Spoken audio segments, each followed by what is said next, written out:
السلام عليكم ورحمة الله. إن الحمد لله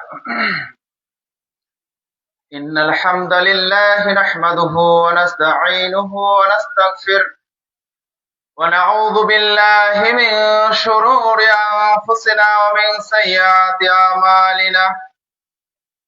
من يهد الله فلا مضل له ومن يضلله فلا هادي له.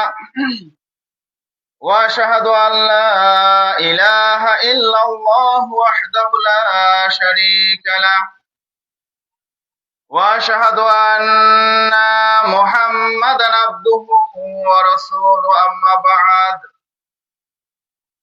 وقال تعالى في الكلامه المجيد والفرقانه الحميد: أعوذ بالله من الشيطان الرجيم. بسم الله الرحمن الرحيم. وما آتاكم الرسول فخذوه وما نهاكم عنه فانتهوا. وعن عائشة رضي الله تعالى عنها قالت: قال رسول الله صلى الله عليه وسلم: من عمل عملا ليس عليه أمرنا فهو رد. রাওয়াহু মুসলিম 1718 নং হাদিস। সমস্ত প্রশংসা, হামদ, সানা, গুণকীর্তন সে আল্লাহ তাআলার দরবারে যে আল্লাহ রাব্বুল আলামিন কঠিন ও কঠোর এই শীতের মধ্যে জান্নাতি বাগানে বসার তৌফিক দান করেছেন। সে আল্লাহ তাআলার দরবারে অসংখ্য অগণিত শুকরিয়া জ্ঞাপন করি, বলে আলহামদুলিল্লাহ। এর পরপরই দরুদ তাসলিম বিশ্ব মানবতার মুক্তির দূত বিশ্ব নবী হযরত মুহাম্মদ সাল্লাল্লাহু আলাইহি ওয়াসাল্লামের উপর সংক্ষিপ্ত দরুদ তাসলিম আল্লাহুম্মা সাল্লি আলাই আল্লাহুম্মা বারিক আলাই। সম্মানিত উপস্থিতি, যারা পর্দার অন্তরালে মা ও বোনেরা, আমার সামনে বয়োজ্যেষ্ঠ এবং মুরব্বী, শ্রদ্ধেয় মুরব্বীগণ, এসটিসি যারা আছেন, তাদেরকে আবারও সালাম জানাই, আসসালামু আলাইকুম ওয়া রাহমাতুল্লাহ। সম্মানিত উপস্থিতি, যারা আমরা এই বাগানে বসতে পেরেছি, প্যান্ডেলে বসতে পেরেছি, তারা কি বেজার আছেন না খুশি আছেন? কোনটা খুশি আছেন? একটা হাদিস শোনাই, মিশকাতুল মাসাবি কিতাবুল ইলম, হাদিস নাম্বার 205। আল্লাহ রাসূল বলেন: মাস্তামাউ কওমুন বাইতিন মিন বুয়ুতুল্লাহ ইয়াতলুনা কিতাবাল্লাহ ওয়া ইয়াতাদানারাসুহুম বাইনাহুম ইল্লা নাযালাত আলাইহিমুস সাকিনাহ ওয়া গাশিয়াতুহুমুর রাহমা ওয়া হাফফাতুহুমুল মালায়েকা। বলেন সুবহানাল্লাহ। রাসূল সাল্লাল্লাহু আলাইহি ওয়াসাল্লাম বলেন, এই জিকিরের বৈঠকের ফজিলত সম্পর্কে, এই ওয়াজ মাহফিলের প্যান্ডেলের ফজিলত সম্পর্কে একটা হাদিস। হাদিসটা কোথায় আছে? কথা বলবেন। আমি যে আলোচনা করব, এটা গতানুগতিক আলোচনা নয়, আমার আলোচনার সাথে আপনাদেরকে কথা বলতে হবে। পারবেন তো ইনশাআল্লাহ? বলেন। মিশকাতুল মাসাবির 205 নম্বর হাদিস। আল্লাহ রাসূল বলেছেন, মাস্তামাউ কওমুন বাইতিন মিন বুয়ুতুল্লাহ, যদি কোনো জাতির, যদি কোনো সম্প্রদায়ের, যদি কোনো গোষ্ঠীর কিছু মানুষ আল্লাহ তাআলার কোনো ঘর অথবা কোনো এক জায়গায় একত্রিত হয়, মাস্তামাউ কওমুন জমা হয়, একসঙ্গে বসে যায়, বাইতিন মিন বুয়ুতুল্লাহ ইয়াতলুনা কিতাবাল্লাহ, তারা আল্লাহ তাআলার কিতাব নিয়ে তেলাওয়াত করে, কিতাব থেকে তেলাওয়াত করে এবং হাদিস থেকে হাদিস পাঠ করে, এটা নিয়ে তারা পর্যালোচনা করে। ইল্লা নাযালাত আলাইহিমুস সাকিনাহ, ওই জায়গায় আল্লাহ সুবহানাহু ওয়া তাআলার প্রশান্তি নাযিল হয়। বলেন সুবহানাল্লাহ। অর্থাৎ এই যে ওয়াজ মাহফিল, এটা একটা জায়গা, এই জায়গায় যারা বসেছে, আল্লাহ তাআলা তার নবীর মাধ্যমে জানিয়ে দিয়েছেন যে এখানে আল্লাহ তাআলা কি নাযিল হয়? কথা বলেন, কি নাযিল হয়? প্রশান্তি। মনটা শান্ত হয়ে যায় যে আমরা একটা জান্নাতের বাগানে বসতে পেরেছি। জান্নাতের বাগান মানে, জান্নাতের বাগান মানে দেখবেন আপনার তিরমিজির 3510 নম্বর হাদিস, রাসূল সাল্লাল্লাহু আলাইহি ওয়াসাল্লাম এই জায়গাটাকে রিয়াজুল জান্নাহ নাম দিয়েছেন। কি নাম দিয়েছেন? রিয়াজুল জান্নাহ, মানে জান্নাতের একটা বাগান, জান্নাতের একটা বাগান। আর এখানে কি বললেন যে নাযালাত আলাইহিমুস সাকিনা, এই জায়গায় আল্লাহ সুবহানাহু ওয়া তাআলার প্রশান্তি নাজিল হয়। ওয়া গাশিয়াতুহুমুর রাহমা, আল্লাহ তাআলার রহমত এখানে বর্ষণ হয়। সুবহানাল্লাহ, কি বুঝতে পারলেন না? বৃষ্টির পানি যেমন বর্ষণ হয় মেঘ থেকে, আল্লাহ তাআলার আসমান থেকে এই জায়গায় বরকত নাজিল হচ্ছে। সুবহানাল্লাহ, বিশ্বাস হয়? বিশ্বাস হয় না? ওয়া হাফাতুমুল মালাইকা, এই ওয়াজ মাহফিলের চতুর্দিকে ফেরেশতারা বসে যায়। সুবহানাল্লাহ, ফেরেশতারা কিভাবে বসে একটু দেখাই। ফেরেশতারা কিভাবে বসে? মিসকাতুল মাসাবির 2267 নম্বর হাদিস, সহিহুল বুখারী 6804 নম্বর হাদিস, মুসলিম শরীফের 6732 নম্বর হাদিস। যে হাদিসটা আবু হুরায়রা থেকে বর্ণিত, তিনি বলেন রাসূল সাল্লাল্লাহু আলাইহি ওয়াসাল্লাম বলেছেন, ইন্না লিল্লাহি তাবারাকা ওয়া তাআলা মালাইকাতুন সাইয়্যারাতুন ফুজলা ইয়াতাবাউনা মাজলিসা যিকর ফাইদা ওয়াজাদু মাজলিসা যিকর। আল্লাহ রাসূল সাল্লাল্লাহু আলাইহি ওয়াসাল্লাম বলছেন, ইন্না লিল্লাহ, নিশ্চয় আল্লাহ তাআলার একদল ফেরেশতা রয়েছে, একদল অতিরিক্ত ফেরেশতা রয়েছে, একদল ভ্রাম্যমাণ ফেরেশতা রয়েছে। তারা তালাশ করে কোথায় কোরআন হাদিসের ওয়াজ মাহফিল হয়। কারা তালাশ করে বলেন? কি আপনারা তালাশ করেন? করেন না? ফেরেশতাদের বৈশিষ্ট্য কোন এলাকায় কোথায় কোরআন হাদিসের তাফসীরুল কোরআন মাহফিল হয়, এই জায়গাটা তারা খুঁজে বের করে। বের করার পর ওয়াইদা ওয়াজাদু, যখন তারা এটা পেয়ে যায়, কোয়াদু মাহুম, ফেরেশতারা এই মজলিসে বসে যায়। কি করে? ফেরেশতারা বসে যায়। হাফা বাদুহুম বাদান, একজন ফেরেশতা আর একজন ফেরেশতার সঙ্গে লেগে লেগে লেগে লেগে বসে। হাত্তা ইলা সামা দুনিয়া, বসতে বসতে বসতে বসতে আসমান থেকে জমিন পূর্ণ হয়ে যায়। বলেন সুবহানাল্লাহ। কি কথা বুঝতে পারলেন? এই জায়গায় ফেরেশতারা বসে যায়। ফেরেশতারা বসতে বসতে বসতে আসমান থেকে জমিন পর্যন্ত কি হয়ে যায়? পূর্ণ হয়ে যায়। কি সুবহানাল্লাহ বললেন না? ওয়াইদা তাফাররাকু, যখন ওয়াজ মাহফিল শেষ হয়ে যায়, লোকজন যখন চলে যায়, ফেরেশতারাও চলে যায় ইলা সামা, কোথায় চলে যায়? আসমানে চলে যায়। যখন আসমানে চলে যায়, আল্লাহ রাব্বুল আলামিন ফেরেশতাদেরকে জিজ্ঞাসা করে যে, ফেরেশতারা তোমরা কোথা থেকে আসলে? মিন আইনা জিতুম, তোমরা কোথা থেকে আসলে? ফেরেশতারা রিপোর্ট পেশ করে, আল্লাহ আমি তোমার বাংলাদেশের এই গাইবান্ধার, কি এটা কি শহর? পদুম শহর, ফকিরপাড়া গ্রামে তাফসীরুল কোরআন মাহফিল হচ্ছিল, এখানে আমরা বসেছিলাম, লোকজন চলে গেল, আমরাও চলে আসলাম। আল্লাহ তাআলা তাদেরকে জিজ্ঞাসা করছে, তোমরা কোথায় থেকে আসলে? যদিও হুয়া আলাম, যদিও আল্লাহ তাআলা জানে ফেরেশতারা কোথা থেকে আসলে। কি আল্লাহ জানে না? আল্লাহ তাআলা কি আলিমুল গায়ব না?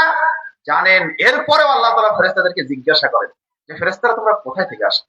ফেরেশতারা বলে যে, আল্লাহ আমরা ওই অগ্রগামী ক্লাব এর পাঠাগারের পক্ষ থেকে যে তাফসীরুল কোরআন মাহফিল করা হয়েছিল, এখানে আমরা ছিলাম, এখান থেকে আমরা আসলাম। আমরা ওখানে দেখে আসলাম, আল্লাহ তোমার কিছু বান্দা ইউসাব্বিহুনাকা ইউকাব্বিরুনাকা ইউহাল্লিলুনাকা ইউহামদুনাকা, বলছেন যে আল্লাহ এই জায়গায় তোমার কিছু বান্দা বসে আছে, এরা মাঝে মধ্যে সুবহানাল্লাহ বলে চিৎকার দেয়, এরা মাঝে মধ্যে আল্লাহু আকবার বলে তাকবীর দেয়, এরা মাঝে মধ্যে লা ইলাহা ইল্লাল্লাহ বলে জিকির করে, এরা মাঝে মধ্যে আল্লাহ আলহামদুলিল্লাহ বলে। বলেন কি? একবার তো বললেন না। ফেরেশতারা আপনাদের রিপোর্ট দিচ্ছে কার কাছে? আল্লাহর কাছে রিপোর্ট দিচ্ছে। কি রিপোর্ট? এরা এখানে বসে ওয়াজ শুনছে, তাফসীরুল কোরআন মাহফিলে আলোচনা শুনছে, আর মাঝে মধ্যে সুবহানাল্লাহ, আলহামদুলিল্লাহ, আল্লাহু আকবার, লা ইলাহা ইল্লাল্লাহ। এরপরে ফেরেশতারা বলছে যে আল্লাহ ওয়ায়াসআলুনাকা, আল্লাহ এখানে যে বান্দাগুলো রয়েছে আল্লাহ, এরা আপনার কাছ থেকে একটা জিনিস চায়। আল্লাহ তাআলা বলে, ওমা তায়াসালুনি, তারা আমার কাছে কি চায়? ফেরেশতা বলে, আল্লাহ ইয়াসআলুনাকাল জান্নাতাকা, আল্লাহ এরা আপনার কাছ থেকে জান্নাত চায়। কি চান আপনারা? জান্নাত। আল্লাহ তাআলার কাছে ফেরেশতারা বলছেন, আল্লাহ এরা আপনার কাছে জান্নাত চায়। এরপরে আল্লাহ তাআলা বলে, হাল রাআল জান্নাতি, ফেরেশতারা তোমরা বলো তো এরা কি আমার জান্নাত দেখেছে? ফেরেশতারা বলে, লা ইয়া রাব্বি, না আল্লাহ, এরা জান্নাত দেখেনি। কোন আদম সন্তান কোনদিন জান্নাত দেখেনি। দেখা তো দূরের কথা, অন্তর দিয়ে তারা কল্পনা করতে পারবে না জান্নাত কেমন, জান্নাতে কি নিয়ামত রয়েছে, কোন আদম সন্তান অন্তরে কল্পনা। কোন চোখ কোনোদিন দেখেনি, কোন কান কোনোদিন শোনেনি, কোন অন্তর কখনো পরিকল্পনা করতে পারে না এই জান্নাত। তো আল্লাহ তাআলা বলছেন ফেরেশতাদেরকে যে ফেরেশতারা এরা যে আমার কাছে জান্নাত চায়, এরা কি আমার জান্নাত দেখছে? ফেরেশতা বলে লা ইয়া রাব্বি না, আল্লাহ এরা জান্নাত দেখেনি। আল্লাহ তাআলা বলে ফেরেশতারা বলো তো এরা যদি আমার জান্নাত দেখেনি তো এরা কি করবে? সহিহ মুসলিমের ইবারত বলছি, এখানে কোনো কিছু নাই, ফেরেশতারা লা জবাব। কিন্তু বুখারীতে বলেছে আল্লাহ এরা যদি জান্নাত দেখতো এরা সর্বদাই তোমার ইবাদতে লিপ্ত থাকতো, এরা সর্বদাই গুনাহ থেকে বিরত থাকতো, এরা সর্বদাই জান্নাত পাওয়ার জন্য আমল করতো। কার রিপোর্ট? ফেরেশতারা আল্লাহ তাআলাকে বলতেছে আল্লাহ এরা জান্নাত না দেখে যেহেতু এই আমলগুলো করতেছে, তাফসীরুল কোরআন মাহফিলে বসেছে আল্লাহ এরা যদি জান্নাত দেখতো এরা আজীবনে জাহান্নামে যাওয়ার আমল করতো না, শুধু ইবাদতে করতো জান্নাত যাওয়ার জন্য। কি কোথায় যাওয়ার জন্য? ফেরেশতারা বলছে। এরপর বলার পর বলছে আল্লাহ এরা আপনার কাছ থেকে ইস্তাজিরুনাকা, এরা আপনার কাছ থেকে পানাহ চায়, আশ্রয় চায়। আল্লাহ তাআলা বলে যে এরা আমার কাছে কি থেকে পানাহ চায়? ফেরেশতারা বলে আল্লাহ এরা আপনার জাহান্নামের আগুন থেকে আপনার কাছে আশ্রয় চায়। ফেরেশতারা বলে যখন এই কথা, তখন আল্লাহ তাআলা তাদেরকে প্রশ্ন করে যে ফেরেশতারা তোমরাই বলো এরা কি আমার হাল নারী, এরা কি আমার জাহান্নাম দেখেছে, এরা কি আমার আগুন দেখেছে? ফেরেশতারা বলে লা, এরা আপনার জাহান্নাম দেখেনি। আল্লাহ তাআলা বলে বলো তো ফেরেশতারা এই আদম সন্তান যদি আমার জাহান্নাম দেখতো তখন তারা কি? ফেরেশতারা সেই বুখারীর ইবারতে বলছেন যে আল্লাহ এরা সর্বদাই জাহান্নামে যে আগুন আর আগুন, এই আগুন দেখে কোনোদিন এই এখানে যাওয়ার ইচ্ছা করতো না। এখান থেকে বাঁচার জন্য যত আমল তাদের করা দরকার, যত যা কিছু করার দরকার তারা তাই করত। তারা বেশি বেশি তোমার তাকবীর পাঠ করতো, বেশি বেশি আপনার ইবাদত করতো, বেশি বেশি মানুষকে দান সদকা করতো, বেশি বেশি মানুষের সাথে ভালো আচরণ করতো। সব ফেরেশতারা আল্লাহর কাছে রিপোর্ট দিয়েছে। এরপরে ফেরেশতারা বলছে ওয়াস্তাগফিরুনাকা, আল্লাহ এরা আপনার কাছ থেকে ক্ষমা চায়। কি চায়? কি ক্ষমা চান না? আমরা ক্ষমা চাই না? আমরা আদম সন্তান ভুল করি, অন্যায় করি, পাপ করি, গুনাহের কাজ করি, এই থেকে আমরা আল্লাহর কাছে ক্ষমা চাই, আশ্রয় চাই। এই কথা কে বলছেন? ফেরেশতারা আপনার আমার পক্ষ থেকে আল্লাহকে বলতেছেন যে আল্লাহ এরা আপনার কাছ থেকে আশ্রয় চায়, এরা আপনার কাছ থেকে ক্ষমা ভিক্ষা চায়। তো এরা আপনার কাছ থেকে ক্ষমা ভিক্ষা চায়। যখন ফেরেশতারা এই কথা বললো, আল্লাহ তাআলা বলছেন যে ফেরেশতারা শুনে রাখো, গফরতু লাহুম, আমি এদের সমস্ত গুনাহ মাফ করে দিলাম। বলছে বুঝতে পারছেন? যারা এখানে বসেছেন আপনার সমস্ত গুনাহ আল্লাহ মাফ করে দিয়েছেন। কি কথা বলছেন নাই?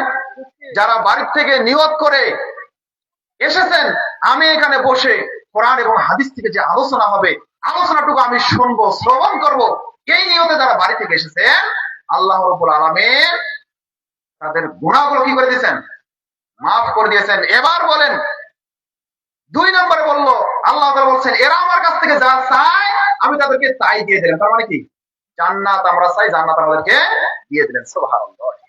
3 নম্বর বলছেন এরা আমার কাছ থেকে যেটা থেকে মুক্তি চায়, আশ্রয় চায়, আমি আল্লাহ তাদেরকে সেটা থেকে মুক্তি দিয়ে দিলাম। বলেন সুবহানাল্লাহ। কয়টা কথা বললেন? 3টা। 1 নম্বর গুনাহ মাফ, 2 নম্বর জান্নাত দেবে, 3 নম্বর জাহান্নাম থেকে মুক্তি দেবে।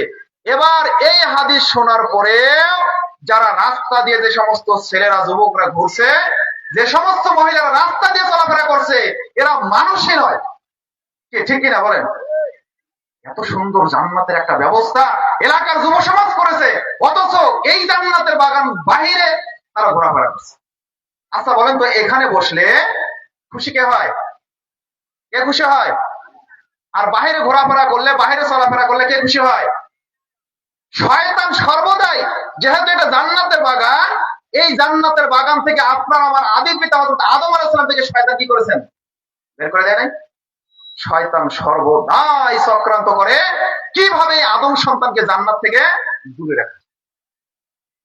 আজকে যারা রাস্তা দিয়ে ঘোরাফেরা করছে, যে সমস্ত যুবক, আমি তোমাদেরকে বলি এটা জান্নাতের বাগান। কি প্রমাণ চাও? কতগুলো প্রমাণ চাও? তোমাকে আমি কোরআন হাদিস থেকে প্রমাণ দিয়ে খবর দিয়ে দেবো। কতগুলো প্রমাণ চাও তুমি? এটা একটা জান্নাতের বাগান, এটা একটা জান্নাতি মাজলিস, এটা একটা দুনিয়াতে একটা জান্নাত। অথচ যদি আপনাকে বলা হতো যে আপনি সারা রাত এক ঠান্ডা পানির মধ্যে আপনি ডুবে থাকবেন, বিনিময়ে আপনাকে 1 লক্ষ টাকা দেওয়া হবে, তখন কি করতে বলেন? তখন 1 লক্ষ কেন, 5,000 টাকা যদি তাকে বলা হতো যে আপনাকে 5,000 টাকা দেওয়া হবে, কয় হাজার? এক রাত আপনাকে পানিতে দাঁড়িয়ে থাকতে হবে ডুবে। অনেকে আপনাদের মধ্যে অনেকে বলতো 5,000 টাকা কি নিতে হবে নাকি? জান্নাত কি 5,000 চাইতেও কম নাকি? হ্যাঁ, কি মনে হয় আপনার? জান্নাত এই 5,000 টাকার চাইতেও মূল্য কম নাকি? আপনাদের আচরণে, আপনাদের চাল চলনে, আপনাদের রাস্তা ফেরায় ঘোরাফেরা দেখে আমার এটাই মনে হচ্ছে যে জান্নাতের মনে হয় কি কোনো দাম নাই। আর কি হাদিস শুনতে চান? কত ওয়াজ আপনারা শুনতে চান? বাংলাদেশে ওয়াজ বেশি, টুপি বেশি, পাগড়ি বেশি, ইবাদত বেশি, দাড়ি বেশি, এগুলোর অভাব নাই, কিন্তু আমলের অভাব। কিসের অভাব আছে? আমল আছে? আমল নাই। নামাজ পড়ে হারামে জড়িত, নামাজ পড়েও সুদে জড়িত, নামাজ পড়েও বিভিন্ন ভাবে অন্যায় অশালীন কাজকর্মে লিপ্ত। এত ওয়াজ, এত আলোচনা, কোনো ফল হচ্ছে না।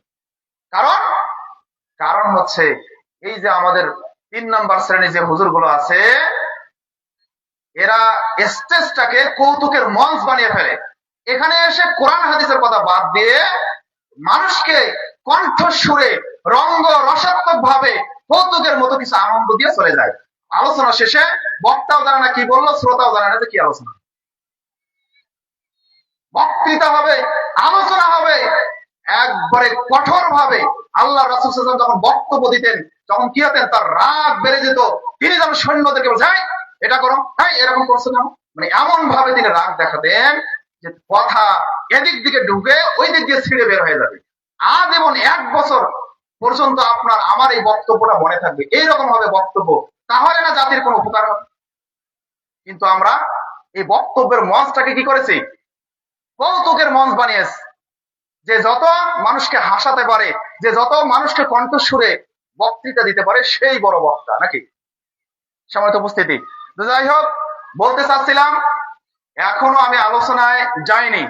যারা এখনো রাস্তা দিয়ে ঘোরাফেরা করছে, আমি আপনাদের দিনী ভাই, আমি আপনাদের দিনী ভাই হিসাবে আপনাদেরকে অনুরোধ করছি, আপনারা যত দ্রুত সম্ভব এই জান্নাতের বাগানে এসে বসে যান।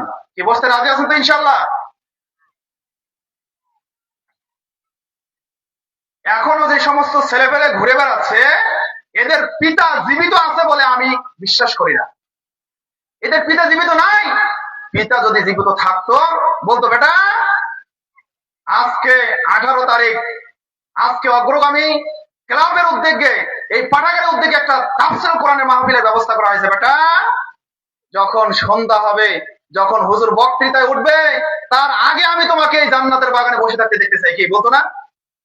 দেখেন সূরা লোকমান হাকিম, লোকমান হাকিম তার ছেলেকে বলছে, ইয়া বুনাইয়া লা তুশরিক বিল্লাহ ইন্নাশ শিরকা লা যুলমান আযীম।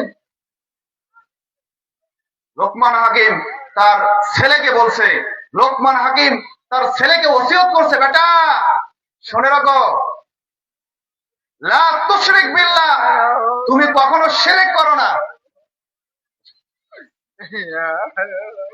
কি বলছিলাম? লোকমান হাকিম তার ছেলেকে বলছে, বৎস, ও আমার সন্তান, ও আমার আদরের সন্তান, লা তুশরিক বিল্লাহ, তুমি কোনদিন কখনো কোশ্চিন কালেও শিরকের সাথে আপোষ করো না। ইন্না শিরকা লা যুলমান আযীম, নিশ্চয় শিরক সবচেয়ে বড় অপরাধ, নিশ্চয় শিরক সবচেয়ে বড় অপরাধ। শিরক করলে ঈমান কেটে যায়, শিরক করলে আমল বাতিল হয়ে যায়, শিরক করলে আপনি জাহান্নাম, আপনার জন্য জান্নাত হারাম। এবার লোকমান হাকিম এই হাদিসটা জানার পরে কি করলেন? তার বেটাকে ওসিয়ত করলেন যে বেটা কোনদিন তুমি শিরকে আপোষ করবে না, কোনদিন তুমি শিরক করবে না বেটা। তো এই লোকমান হাকিমের মতো যদি আপনি দিনদার হতেন, পরহেজগার হতেন, আজকে আপনি আপনার সন্তানকে আদেশটা করতেন। কিন্তু আপনি করেন না, মানে আপনি কাপুরুষ পিতা। করেন না মানে কাপুরুষ পিতা। আপনার সামনে আপনার সন্তান বেপরোয়া ভাবে চলাফেরা করে, আপনার সামনে আপনার মেয়ে বেপরোয়া ভাবে রাস্তাঘাটে চলাফেরা করে, আপনি পিতা জীবিত আছেন এটা আমি বিশ্বাস। পিতা হতে হবে লোকমান হাকিমের মতো, পিতা হতে হবে সর্বশ্রেষ্ঠ মহামানব হযরত মুহাম্মদ সাল্লাল্লাহু আলাইহি সাল্লামের মতো। পিতা মানে হচ্ছে কি, কুল্লুকুম রাইনা কুল্লুকুম মাসউলুন আন রাইতিহি, তোমাদের প্রত্যেকেই তোমরা দায়িত্বশীল। এক একজন দায়িত্বশীল বলতে বলতে বলতে বলতে আল্লাহ রাসূল বলেন যে তোমরা তোমাদের পরিবারের দায়িত্বশীল, তোমার পরিবারে তোমার যে সন্তান আছে, তোমার পরিবারে তোমার যে ছেলে মেয়ে আছে, তোমার পরিবারে যে স্ত্রী সন্তান আছে, এদের দায়িত্ব তোমাকে দেওয়া হয়েছে। যুবক, ও মুরব্বী সাহেব, আপনাকে আপনার পরিবারের দায়িত্ব আল্লাহ তাআলা দিয়েছেন। কাল কিয়ামতের মাঠে পরিবারের দায়িত্ব সম্পর্কে আপনাকে আল্লাহ তাআলা জিজ্ঞেস করবেন। লা তাযুলু কদামা ইবনু আদামা হাত্তা ইউসালু আন খামসিহি। আদম সন্তান তার এক পা তুলতে পারবে না, আদম সন্তান তার এক পা নড়াতে পারবে না, আদম সন্তান তার পা নড়াতে পারবে না, যতক্ষণ পর্যন্ত 5টা প্রশ্নের উত্তর দিতে না পারে। 5টা প্রশ্নের উত্তর দিতে হবে। আল্লাহ তাআলা বলছেন যে তোমাদের আমি দায়িত্ব দিয়েছি। কাউকে দায়িত্ব দিয়েছে দেশের দায়িত্ব প্রেসিডেন্ট, কাউকে দায়িত্ব দিয়েছে এমপির দায়িত্ব, কাউকে দায়িত্ব দিয়েছে চেয়ারম্যানের দায়িত্ব, কাউকে দায়িত্ব দিয়েছে ওয়ার্ড মেম্বারের দায়িত্ব। বলতে বলতে বলতে বলতে আল্লাহ রাসূল বললেন যে সর্বশেষ মানুষকে, প্রত্যেকটা মানুষকে আমি দায়িত্ব দিয়েছি তার পরিবারে। কিসের কথা বলেন? কিসের? পরিবারের দায়িত্ব সম্পর্কে কাল কিয়ামতের মাঠে আপনার কাছ থেকে আল্লাহ তাআলা হিসাব নেবেন। আপনার সন্তান, এখানে ওয়াজ মাহফিল হচ্ছিল, এটা আপনারই সন্তান, কার পুরুষ আপনি? এটা আপনার সন্তান রাস্তা দিয়ে ঘোরাফেরা করছে। এটা কি আমার সন্তান রংপুর থেকে এসে রাস্তা দিয়ে ঘোরাফেরা করছে? কি মনে করেন আপনি? কি বলেন? কি বোঝাতে চাচ্ছেন? এখনো পর্যন্ত আমার কথা আপনাদের ক্রিয়া করছে না, আমার কথা আপনাদের অন্তরে লাগছে না। কেন লাগছে না? কারণ আপনি কাপুরুষ। আপনি কাপুরুষ, আপনার শরীরে রক্ত নাই, যা আছে সব পুজ। যদি রক্ত থাকতো তাহলে বলতে, বেটা যদি এখানে না বসিস, এখানে যদি না বসো, মেরে হাড্ডি ভেঙে দেব, একদম কবরে পুঁতে দেব। এটা হচ্ছে পিতা, এটা হচ্ছে পিতা। আর যদি এটা করতে না পারে সে কাপুরুষ। তার বিবাহ করা ঠিক হয়নি, আল্লাহ রাসূল তাকে বিবাহ করতে নিষেধ করেছেন। আপনি বিবাহ করলেন কেন? সন্তান যদি প্রতিপালন করতে না পারেন, স্ত্রী সন্তানকে যদি চালাতে না পারেন, বিবাহ করাই আপনার ভুল। আপনার জন্য আল্লাহ রাসূল হাদিসে বলেছেন, আপনি বিবাহ না করে সিয়াম পালন করুন। সিয়াম থেকে থেকে থেকে থেকে আপনার যৌবনটাকে নষ্ট করে ফেলেন, বিবাহ করা আপনার যাবে না। যদি আপনার ক্ষমতা না থাকে, আপনার বিবাহ করাই ঠিক নেই। কথা বুঝেন? যদি সন্তান স্ত্রীকে আপনি চালাতে না পারেন, আপনার বিবাহ করাই কি ভুল হয়েছে। কেন বিবাহ করলেন? কাপুরুষ। সম্মানিত উপস্থিতি, আমি আপনার দিনে ভাই প্রথমেই বলেছি, আমি আপনাকে সম্মান করি। আপনি আমার দিনী ভাই, আমি আপনার দিনী ভাই। আমি জান্নাতে যাব, আপনি জাহান্নামে যাবেন, এমনটা যাতে না হয়। আমিও জান্নাতে যেতে চাই, আপনাদেরকে সাথে নিয়ে যেতে চাই। যেতে চান তো ইনশাআল্লাহ? এখানে বসলে কি জান্নাত হবে না? স্পষ্ট আল্লাহ তাআলা তার রাসূলের মাধ্যমে জানিয়ে দিয়েছেন। আগেই বলে নেই যে আমি কখনো কণ্ঠস্বরে আলোচনা করি না। আলোচনা যা হবে চামড়া ছিঁড়ে বের হয়ে যাবে। সম্মানিত উপস্থিতি, বলছিলাম যে আপনার স্ত্রী সন্তানকে আপনাকে মানুষ করতে হবে, মানুষের মতো মানুষ করতে হবে। যদি মানুষ করতে না পারেন, এই স্ত্রী এই সন্তান আপনাকে জাহান্নামে নিক্ষেপ করবে। এই স্ত্রী এই সন্তান আপনাকে জাহান্নামে নিক্ষেপ করবে। সূরা ফুরকানের মধ্যে আল্লাহ তাআলা বলছেন যে সন্তানটা বেপরোয়া ভাবে দুনিয়ায় চলাফেরা করে, যে সন্তানটা বেপরোয়া ভাবে দুনিয়ায় চলাফেরা করে, এই সন্তানটা বেপরোয়া ভাবে চলাফেরা করার কারণে তার জন্য জাহান্নাম যখন ওয়াজিব হয়ে যায়, তাকে যখন আল্লাহ তাআলা জাহান্নাম দিবেন, তখন ওই সন্তান বলবে, আল্লাহ আমাকে জাহান্নামে দিবেন, দাঁড়ান আমার পিতামাতাকে আমার সামনে উপস্থিত করেন। কে বলবে? সন্তান। আমার পিতামাতাকে আমার সামনে নিয়ে আসেন। পিতামাতাকে যখন আনা হবে, তখন বলবে, আল্লাহ ফাইনি মিনাল আযাব, আল্লাহ আমাকে তো আপনি যে শাস্তি দিয়েছেন, আমার বাপকে আপনি ডবল শাস্তি দেন। কে বলবে? কে বলবে? ছেলে বাপকে বলবে। ছেলে আল্লাহ তাআলার কাছে বাপের বিরুদ্ধে রিপোর্ট দিবে, আল্লাহ আপনি আমার পিতাকে ডবল শাস্তি দেন, আজকে আমি এই ভুল পথে আমার পিতার কারণে। আল্লাহ তাআলা কি বলেছেন? যে প্রত্যেকটা আদম সন্তান ইসলামের ফিতরাতের উপর জন্মগ্রহণ করে, কিন্তু পিতামাতাই তাকে খ্রিস্টান বানায়, পিতামাতাই তাকে ইহুদি বানায়, পিতামাতাই তাকে হিন্দু বানায়, পিতামাতাই তাকে মূর্তি পূজা করায়, পিতামাতাই তাকে এই গান বাজনায় নিয়ে যায়, পিতামাতাই তাকে দুনিয়াদারি বানিয়ে। এই কথা ঠিক কিনা? সন্তান মানুষ করতে হবে। যাই হোক, আমার আলোচনা এদিকে নয়, একটু অন্যদিকে চলে গিয়েছিলাম। আমি আজকে আপনাদের সামনে আলোচনা করার চেষ্টা করবো ইনশাআল্লাহ সুন্নতের ইত্তেবায়ে সুন্নত, সুন্নতের মূল্যায়ন সম্পর্কে। তার আগেই বললাম যে এখানে যখন আলোচনা হচ্ছে আল্লাহ রাসূল সাল্লাল্লাহু আলাইহি ওয়াসাল্লামের রিপোর্ট সাহাবীরা পেশ করছেন, যখন আল্লাহ রাসূল খুতবা দিতেন, আল্লাহ রাসূল যখন বক্তব্য দিতেন, আল্লাহ রাসূল যখন কোরআন হাদিস থেকে বয়ান করতেন, সাহাবায়ে কেরাম এমন ভাবে বসে থাকতো যে পাখি যদি একটা এখানে বসে মনে করে এটা মনে হয় পাথর, এটা কি মানুষের মাথার উপরে বসে পাখি মনে করে এটা পাথর, মানে নড়াচড়া করা যাবে না, অন্যদিকে তাকানো যাবে না, অন্য মনস্ক হওয়া কি যাবে? এরকম ভাবে বসার চেষ্টা করেন, আর শয়তানের জন্য জায়গা ফাঁকা রাখবেন না।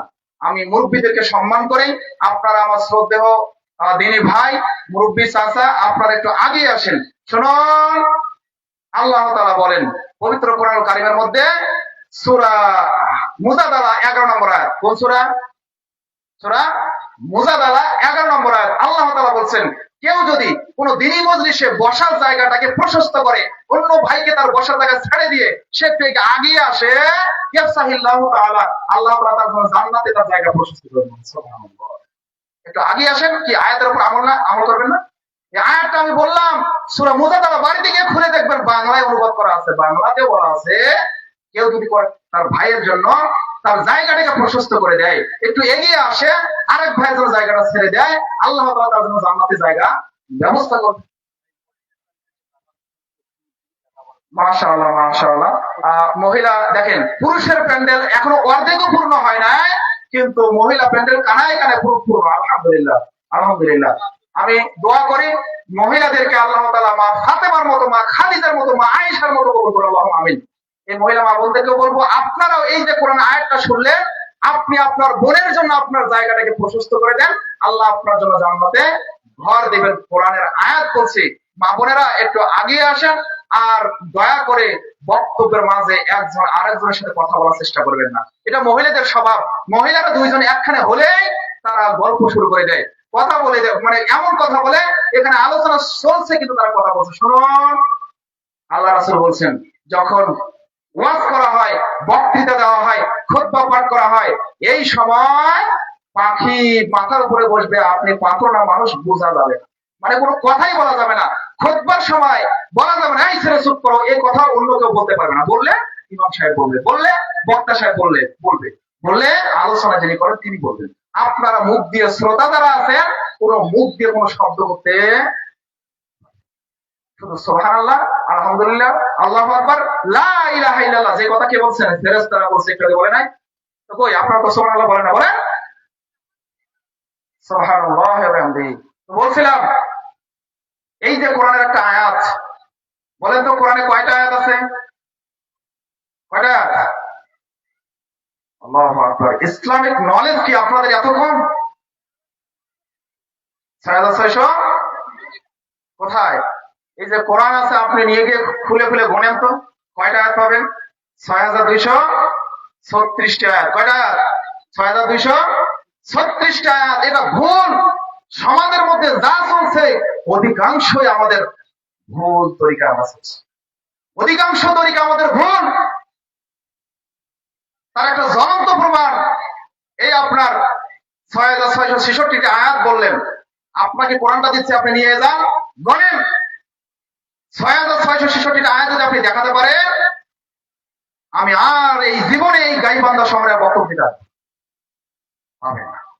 আমার চ্যালেঞ্জ থাকলো, পাবেন না। কিন্তু এটা সমাজে প্রচলিত, মানুষের মুখে মনে মনে মুখস্থ, মুখে মুখে মুখস্থ যে ৬৬৬৬টা, মানে সমাজের রন্ধ্রে রন্ধ্রে শিরিক বেদাত ঢুকেছে, সমাজের রন্ধ্রে রন্ধ্রে কুসংস্কার ঢুকেছে, সমাজের রন্ধ্রে রন্ধ্রে ভুল জিনিস ইসলামের মধ্যেও ঢুকেছে। কারণ ইসলামের দুশ্মন যারা, এরা সর্বদাই ব্যস্ত রয়েছে ইসলামের ক্ষতি করার জন্য। যাই হোক, আমি আমার আলোচনায় চলে যাচ্ছি। আমি আপনাদের সামনে আজকে আলোচনা করব ইত্তেবায়ে সুন্নাহ, সুন্নতের মূল্যায়ন সম্পর্কে, সুন্নতের গুরুত্ব সম্পর্কে, আল্লাহ রাসূলের আনুগত্য সম্পর্কে। কি শুনবেন ইনশাআল্লাহ? আল্লাহ রাব্বুল আলামিন পবিত্র কোরআনুল কারীমের মধ্যে সূরাতুল হাসর, যে আয়াতটা আমি খুতবায় পাঠ করেছি, ওয়ামা আতাকুমুর রাসূল ফাখুযুহু, ও হে দুনিয়ার মানুষ শোনো, ওয়ামা আতাকুমুর রাসূল, আমার নবী মুহাম্মদ সাল্লাল্লাহু আলাইহি ওয়াসাল্লাম তোমাদেরকে যা দেয়, ফাখুযুহু, ধরে নাও, গ্রহণ করো, সে অনুযায়ী আমল করো। ওয়ামা নাহাকুম আনহু, তিনি যেটা নিষেধ করে, ফান্তাহু, তিনি যেটা দেননি, ফান্তাহু, সেটা থেকে বিরত থাকো। আয়াতটা বুঝলেন কিনা? আল্লাহ তাআলা বলছেন কাকে? আপনাকে সম্বোধন করে, আমাকে সম্বোধন করে বলছেন জমা তাকুম রসুল, নবী তোমাদেরকে যা দেয়, রাসূল তোমাদেরকে যা দেয় তা গ্রহণ করো, তা ধরে নাও, তার উপর আমল করো। ওমা নাহাকুম, তিনি যেটা নিষেধ করেন, তিনি যেটা দেননি, এরকম আমল তোমরা জীবনেও করো না, এটা থেকে বিরত থাকো। কে বলছেন? কার কথা? আল্লাহর কথা। আল্লাহ তাআলা কি দিয়েছেন? নামাজ। কি দিয়েছেন? রোজা। কি দিয়েছেন? হজ। কি দিয়েছেন? যাকাত। এই যে ইবাদত গুলো দিয়েছেন, আমল গুলো দিয়েছেন, এগুলো আপনাকে কি করতে বলা হয়েছে? এগুলো মেনে নিতে বলা হয়েছে। আল্লাহ রাসূল সাল্লাল্লাহু আলাইহি ওয়াসাল্লাম যে আমল যখন যেভাবে যে সময় করেছেন, সে আমল তখন সেই সময়ে সেইভাবে করার নাম হচ্ছে কি ইত্তেবা। কথা বুঝলেন কিনা? কথা বুঝেন না? আদম সন্তান যদি এই আয়াতটার উপর মানে আনুগত্য করতো, এই আয়াতটা মেনে নিত, তাহলে আজীবন আজকে আমাদের সমাজের মধ্যে ইখতিলাফ থাকতো থাকতো না। মানে ন্যায়ের মানদণ্ড, ন্যায়ের মাপকাঠি কি একমাত্র শুধুমাত্র কেবলমাত্র আল্লাহ রাসূল সাল্লাল্লাহু আলাইহি ওয়াসাল্লাম। ন্যায়ের মাপকাঠি আর অন্য কোনো ব্যক্তি নয়। সম্মানিত উপস্থিতি, আল্লাহ রাসূল থেকে যে আমল প্রমাণিত হবে, এই আমলই করা যাবে, এর বাইরে কোনো আমল করা যাবে? আপনাদের এখানে মিলাদ হয় নাকি? মিলাদ পড়ান? এর আগে এই মিলাদ, এটা কি আল্লাহ রাসূল দিয়েছেন? সাহাবায়ে কেরাম দিয়েছেন? চার ইমামের কোন ইমাম দিয়েছেন? কেউ দেয়নি। এরপর সমাজের মধ্যে অধিকাংশ মানুষ মিলাদ পড়ে কি পড়ে না? বক্তাও পড়ে, এই ওয়াজের মঞ্চে বক্তারাও মিলাদ পাঠ করে কি করে না? এটা কি আল্লাহ তাআলা রাসূলের দেওয়া আমল নয়? এরপরও সমাজে চলছে। এরপরও আপনার মতো আরেকজন মুরব্বি করছে। এরপর 40 মানুষ মারা গেলে এদিকে হয় নাকি? হয় না? মানুষ মারা গেলে 40 হয়, মানুষ মারা গেলে কুলখানি হয়, মানুষ মারা গেলে খাওয়া দাওয়ার ব্যবস্থা হয়। এটা স্পষ্ট বিদআত, এটা স্পষ্ট শিরক। একজন মানুষ মারা গেছে, হাদিসে রয়েছে তার পরিবারে অন্য পরিবার থেকে খাবার দেবে, তার পরিবারে অন্য পরিবার থেকে খাবার দেবে। কিভাবে কিভাবে কিভাবে এই সমাজের লোকেরা তার বাড়িতে খেয়ে দিয়ে চলে আসে। কি করে না? এটা নিকৃষ্ট খাবার, এটা নিকৃষ্ট খাবার। এই খাবারটাকে আমরা মরা খাবার বলি, এই খাবারটাকে আমরা মরা খাবার বলি। এই খাবারটা যারা খায় তাদের অন্তর নষ্ট হয়ে যায়, তাদের কলব নষ্ট হয়ে যায়। আজীবন মৃত্যুর বাড়িতে কোনো কিছু খাবেন নাকি? পারবেন তো ইনশাআল্লাহ? মরা মানুষের বাড়িতে আপনি পারলে তাদেরকে খাওয়াবেন, কিভাবে আপনারা তার বাড়িতে খান? এটা আমার বুঝে আসে। তার বাড়িতে, হ্যাঁ হুজুর, অনেক দূর থেকে মানুষরা মাটি দিতে আসে, তাদেরকে কি করবো? পাশে যারা প্রতিবেশী আছে তারা খাওয়াবে, অন্য যারা প্রতিবেশী আছে তারা খাওয়াবে। মরা মানুষকে আপনি মাটি দিলেন। আমি অনেক লোকের কথা শুনেছি, কিছু লোক রয়েছে আমি নিজ কানে শুনেছি, কি আর বলবো, যে তারা বলে আমরা যদি শুনি যে আজ থেকে এখান থেকে 20 কিলো দূরে কেউ মারা গেছে, আমরা 4-5 জন লোক এই খাওয়ার জন্য শুধুমাত্র কি করি, ভ্যান ভাড়া করে যায়, যে মরার পরে খাবারটা আমাকে এত স্বাদ লাগে। নাও, এর অন্তর একদম পচে গেছে, একদম নষ্ট হয়ে গেছে, এর অন্তর নাই। একজন মানুষ যদি মারা যায়, কেউ যদি তার জানাজায় শরীক হয়, তাহলে আল্লাহ কি বলছেন? এবং তার দাফন কাপড় সম্পন্ন করে আল্লাহ তাআলা তাকে 2 কেরাত নেকি দেয়। কয় কেরাত? 1 কেরাত সমস্ত উহুদ পাহাড় পরিমাণ স্বর্ণ যদি আল্লাহ রাস্তায় দান করে, যত নেকি হয় তত নেকি আল্লাহ তাআলা যারা জানাজায় শরীক হয়, যারা মানুষকে মাটি দেয়, এদের আমলনামায় দেয়। অথচ আজকে আমাদের সমাজে কি চলছে? এরা নিয়ম করে যাচ্ছে ওই বাড়িতে খাওয়ার জন্য, ওরা এটাকে উৎসব বানিয়ে ফেলছে। আচ্ছা বলেন তো, আপনারাই বলেন, এটা কিভাবে সমাজে চলে? মানুষটা মারা গেছে, মাটি দেওয়ার সাথে সাথে এসে এই যে খাওয়ার ধুম পড়ে গেছে, সাথে সাথে তাকে ভুলে দেওয়া শেষ। পরিবারে আর শোক নাই, এখন খাওয়া দাওয়ার আমোদ চলছে, ফুর্তি চলছে, দিবস পালন চলছে। তার জন্য যে একটু আফসোস করতে হবে, তার জন্য দোয়া করতে হবে, তার জন্য মাগফিরাতের জন্য একটু মানে করুণা করে চিৎকার করে কান্না করা যাবে না, তবে চোখের পানি পড়বে, কিন্তু সাউন্ড হবে না। উপস্থিতি, যাই হোক, বলছিলাম যে সমাজের মধ্যে এভাবে অসংখ্য বিদআত এবং শিরক ঢুকে আছে। এগুলো থেকে সমাজকে মুক্ত করতে হবে, এগুলো আগে জানতে হবে, আগে চিনতে হবে, এরপর এগুলো থেকে বিরত থাকতে হবে। পারবেন তো ইনশাআল্লাহ? পারবেন না? তো এই 40, এই কুলখানি, এই শবে বরাত, এই হালুয়া রুটি যদি আল্লাহ রাসূলের সুন্নত না হয়, আল্লাহ রাসূল যদি করে না থাকে, করা যাবে? কি করবেন নাকি? শুনুন, এই আয়াত থেকে এটাই প্রমাণিত হয় যে কোনো আমল করার আগে দেখতে হবে আমলটা আল্লাহ রাসূল করেছে কিনা। যে কোনো আমল করার আগে দেখতে হবে আমলটা আল্লাহ রাসূল করেছে কিনা। যে কোনো আমল করার আগে দেখতে হবে আমলটা আল্লাহ রাসূল করেছে। পারবেন তো ইনশাআল্লাহ? পারবেন না? এই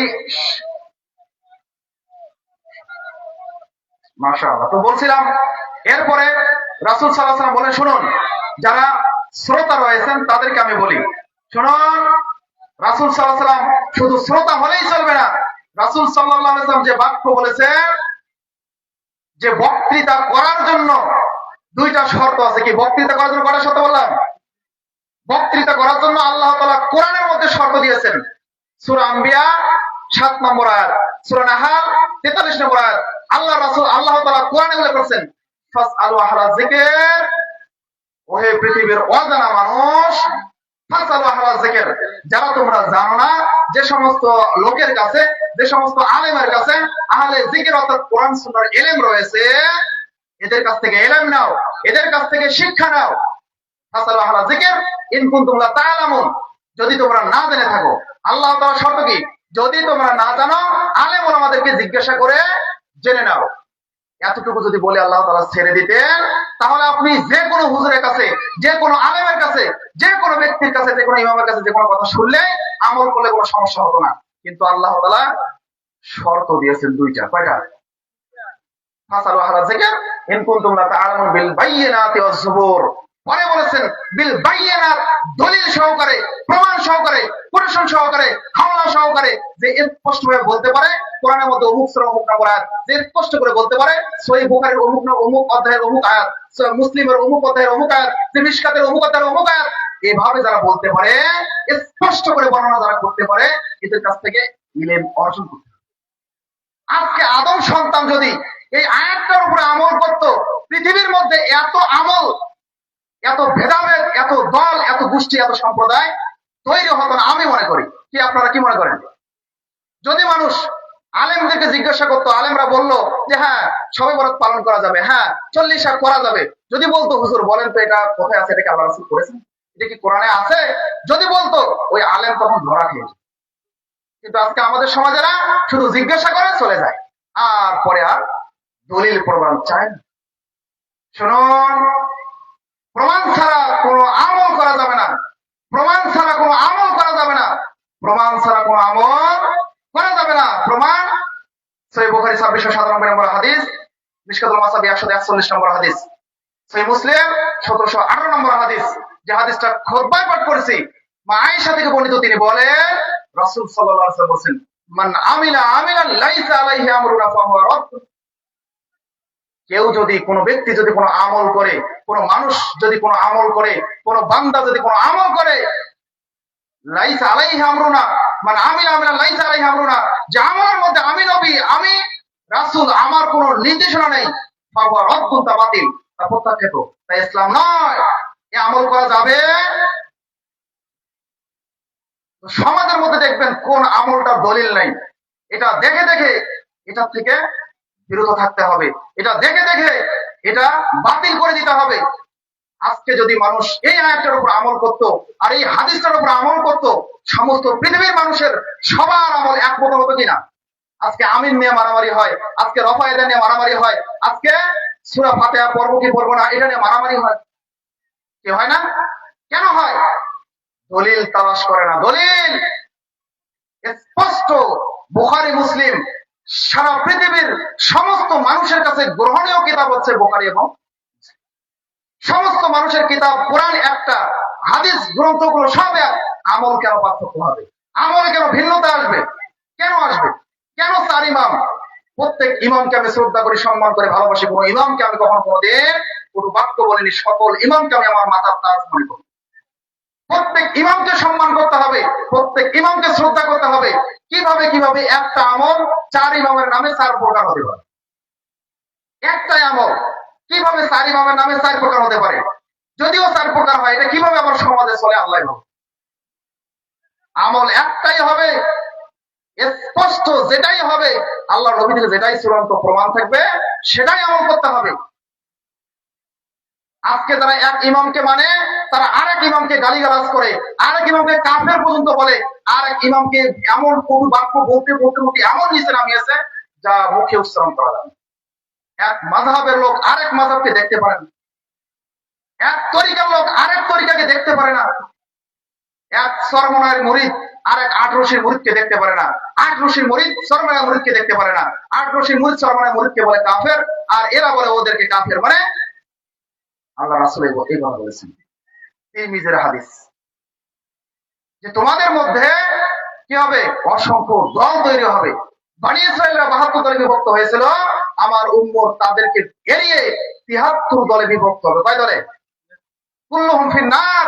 এই ৭৩ দলের মধ্যে সবাই জাহান্নামে যাবে, একটা দল ব্যতীত। কয়টা দল? দল কয়টা পাইলেন? একটা দল জান্নাতে যাবে। কয়টা? একটা দল জান্নাতে যাবে। এই দলটার সাহাবায়ে কেরাম বলছেন যে ইয়া রাসূলুল্লাহ বলেন তো এই দলটা কারা, বলেন তো এই দলটা কারা, এটা কি হানাফি, এটা কি মালিকি, এটা কি শাফি, এটা কি হাম্বলি, এটা কি আহলে হাদিস, এটা কি কোন দল? আল্লাহ রাসূল বলেন। আল্লাহ রাসূল বলে যায়নি, তিনি যে নীতি বলে গেছেন, মানা আলাইহি ওয়া সাহবিহি, আজকের দিনে আমি নবী যে তরিকার উপরে আছে, যে মতের উপরে আছি, যে মানে দলের উপরে আছি, এই তরিকার উপরে যারা থাকবে তারাই হচ্ছে ওই কি ফেরকায়ে নাজিয়া, তারাই হচ্ছে মুক্তিপ্রাপ্ত দল, তারাই হচ্ছে জান্নাতি দল। কথা বুঝলেন কিনা? দল পৃথিবীতে অসংখ্য হবে, এটাও ঠিক। দল পৃথিবীতে অসংখ্য হবে, এটাও ঠিক। আবার তার মধ্য থেকে সঠিক দল আপনাকে যাচাই বাছাই করে মানতে হবে, এটাও ঠিক। দল একটা পাইলেন আর আমল করলেন, বাপ দাদা যাই করে আমিও তাই করি, ঠিক? হিন্দুদের স্বভাব, এটা হিন্দুদের স্বভাব। বাপ দাদা যাই করে মানে আল্লাহ তাআলা সূরা বাকারা 170 নম্বর আয়াতে উল্লেখ করছেন যে আল্লাহর রাসূল সাল্লাল্লাহু আলাইহি ওয়াসাল্লাম যখন ইহুদি, নাসারা, খ্রিস্টান, বৌদ্ধ, অমুসলিম যারা রয়েছে তাদেরকে দাওয়াত দিতেন, যখন তাদেরকে দাওয়াত দিতেন, ওয়াইযা কিলা লাহুম ইত্তাবিউ মা আনজালাল্লাহ, তাদেরকে যখন বলা হতো যে তোমরা ইত্তেবা করো, অনুসরণ করো, ইতাআত করো, আনুগত্য করো আল্লাহ তাআলা যা নাযিল করেছে তার, তখন তারা বলে যে না করো, বাল নাত্তাবিউ মা আলফাইনা আলাইহি আবানা, না না না, আমরা বাপ দাদা 14 পুরুষ থেকে যেটা পেয়েছি এটার উপরেই আমল করবো, যদিও তারা না জানে, যদিও বাপ দাদা জাহান্নামে যায় আমরাও জাহান্নামে যাবো। এরকম সমাজের লোক আছে কিনা? কিছু লোক আছে না, সঠিক কথা বলবেন, বলবে না বাপ দাদা এতদিন ধরে মোনাজাত করে আসলো। শুনুন, যে কোনো আমল করতে গেলে কি লাগবে? প্রমাণ লাগবে। যে কোনো আমল করতে গেলে প্রমাণ লাগবে। কি মোনাজাত করা কি বেদাত নাকি? কি মোনাজাত করা কি বেদাত না সুন্নাত? বলেন। মোনাজাত দোয়া করা সুন্নাত, কিন্তু পদ্ধতি কিছু রয়েছে যে ভুল পদ্ধতি ঢোকানোর কারণে। আমি প্রথমে বলছিলাম যে ইবাদত যে সময়ে, যেখানে, যেভাবে, যতটুকু আল্লাহ রাসূল দিয়েছেন সেই ইবাদত, সেই জায়গায়, সেইখানে, ততটুকু, সেই পরিমাণ করার নাম হচ্ছে ইবাদত, সেই পরিমাণ করার নাম হচ্ছে সুন্নাত। এর যদি কম বেশি কেউ করে সেটা আর সুন্নাত নয়, সেটা কি? বিদআত। সেটা বিদআত। এই মুনাজাত আল্লাহ রাসূল করেছেন কি করেন নাই? তিনিও মুনাজাত করেছেন, তিনিও মুনাজাত করেছেন। আল্লাহ রাসূল বলেছেন কেউ যদি দুই হাত তুলে আল্লাহ তাআলার কাছে মুনাজাত করে, দোয়া করে, আল্লাহ তাআলা খালি হাতে ফিরিয়ে দিতে লজ্জা বোধ করে। তার মানে সাহাবায়ে কেরাম দোয়া করে নাই? আল্লাহ রাসূল দোয়া করেন নাই? করেছেন। কিভাবে করেছেন? কিভাবে করেছেন? দোয়ার অনেকগুলো ক্যাটাগরি রয়েছে। কিছু দোয়া আছে আল্লাহ রাসূল হাতও তুলে নাই, এমনিতে দোয়া পাঠ করছে, আছে না? আপনারা মসজিদে ঢুকবেন, কি দোয়া পড়ে ঢোকেন বলেন তো?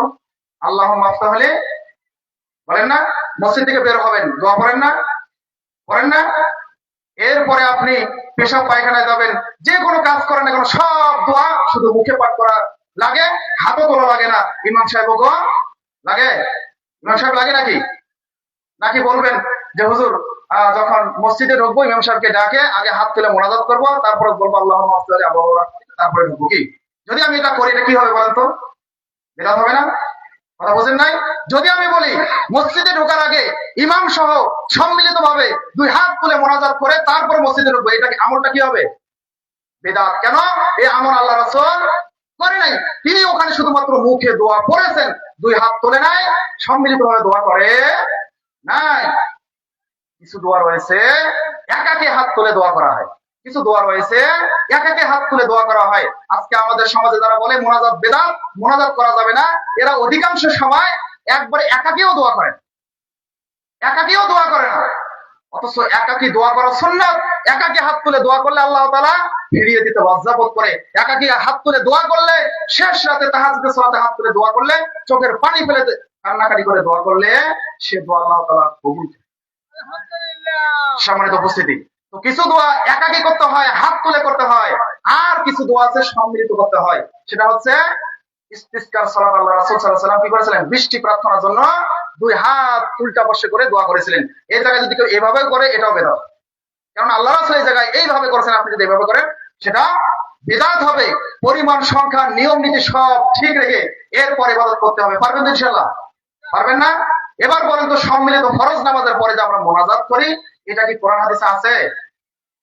আপনাদের কি মনে হয়? আপনাদেরকে একটা প্রমাণ দেই। মরহুম খন্দকার আব্দুল্লাহ জাহাঙ্গীর রাহিমাহুল্লাহ, তিনি হানাফিদের বিশিষ্ট একটা আলেমে দিন ছিলেন। তিনি মক্কা মদিনায় লেখাপড়া করেছেন। এমন মক্কা মদিনায় লেখাপড়া করতে করতে করতে তিনি এত বই সেখান থেকে নিয়ে এসেছিলেন যেটা রাখলে একটা লাইব্রেরির চেয়ে বেশি হয়ে যায়। তো এই ব্যক্তি একটা বই লিখেছেন, দোয়া ও মোনাজাত। এই বইয়ের মধ্যে বলেছেন আল্লাহ রাসূল সাল্লাল্লাহু আলাইহি ওয়াসাল্লাম তার জিন্দেগিতে, তার জীবদ্দশায় 18,000 ওয়াক্ত সালাতের ইমামতি করেছেন। কত হাজার ওয়াক্ত?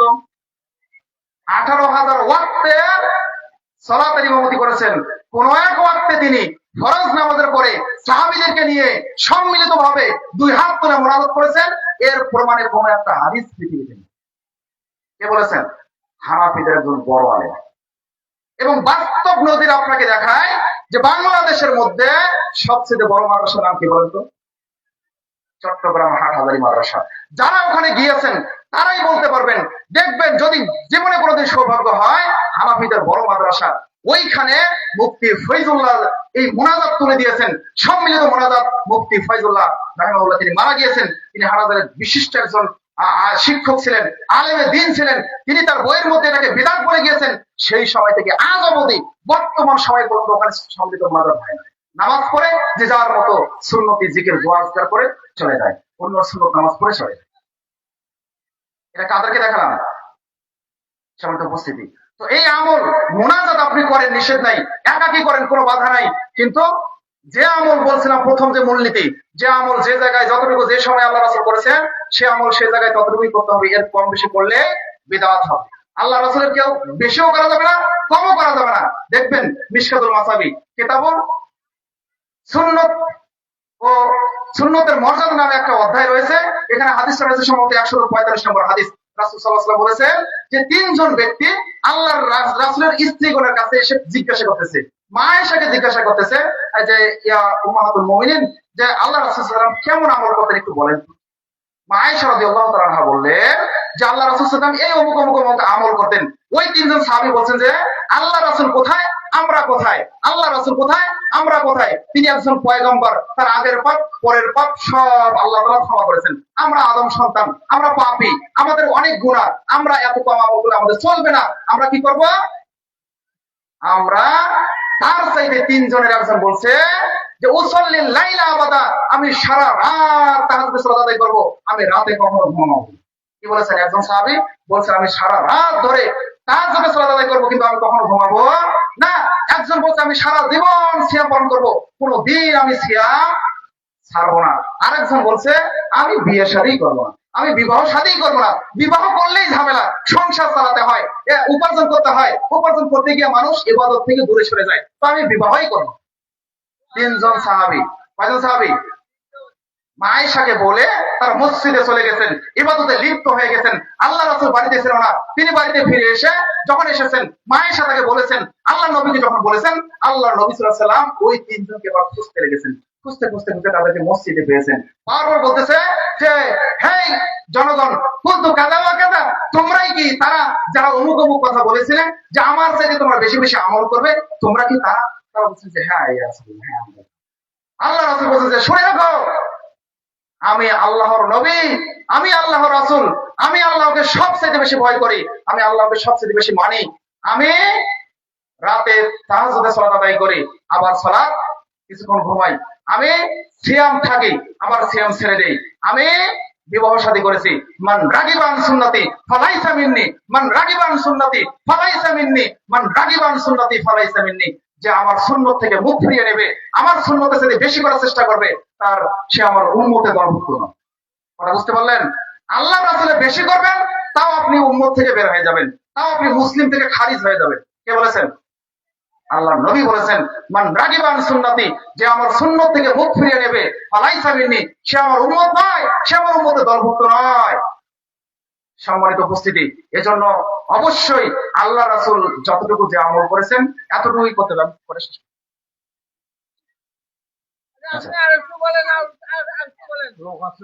আচ্ছা, আমাদের দ্বিতীয় মেহমান যেহেতু এসে গেছেন, আমরা আলোচনা দীর্ঘায়িত না করি। তো আমরা সর্বশেষ আমি আপনাদেরকে অনুরোধ করব, যদি লম্বা সময় পেতাম আপনাদের সাথে অনেক আলোচনাই করতাম। এই ইত্তেবায়ে সুন্নাহ অনেকগুলো পর্যায়ে, আমি একটা শাখার আলোচনা শুরু করি নাই, আলোচনা এখনো ঢুকতেই পারি নাই, তাতেই শেষ। তো যাই হোক, যদি আল্লাহ রাব্বুল আলামিন কোনোদিন কোনো জায়গায় অত্র এলাকায় কবুল করে, ইনশাআল্লাহ সেদিন আপনাদের সামনে পূর্ণভাবে বোঝানোর চেষ্টা করব। আজকে যতটুকু আলোচনা করলাম, এই আলোচনা আল্লাহ তাআলা আপনাদেরকে বুঝে আমল করার তৌফিক দান করবেন, আল্লাহুম্মা আমিন। আল্লাহ, যারা এই জান্নাতের বাগানে উপস্থিত হয়েছে, আল্লাহ তুমি তাদের জীবন সমস্ত গুনাহ খাতা মাফ করো, আল্লাহুম্মা আমিন।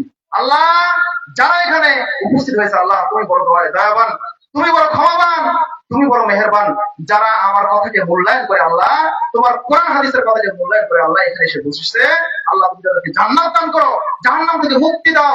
এদেরকে এক একটা আবু বকর, ওমর, ওসমান, আলীর মতো ইমানের